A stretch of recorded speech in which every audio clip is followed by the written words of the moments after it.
Bir tiyinga non degan tarixni ko'p eshitgansiz. Ammo o'sha davrda xalqimiz haqida qanday tasvirlar yaratilganini ham bilasizmi?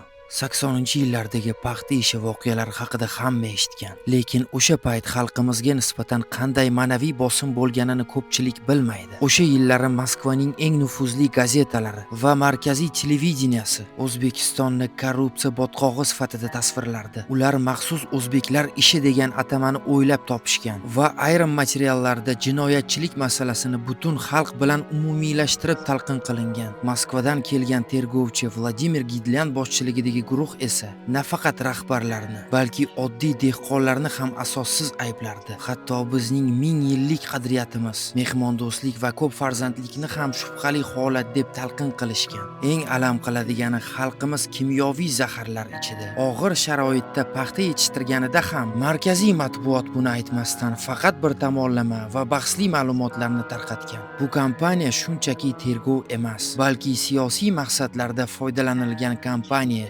Faqat 1989-yilga kelib SSR Oliy sudi komissiyasi bu tergovchilar qonunni qo'pol ravishda buzganini rasman tan olgan. Xo'sh, nima deb o'ylaysiz? Bugungi yoshlar o'z tarixining bu qora kunlari haqida yetarlicha biladimi va mustaqillik o'zi nima degani? Bir tiyinlik buxankami yoki millatning yuksak qadrimi?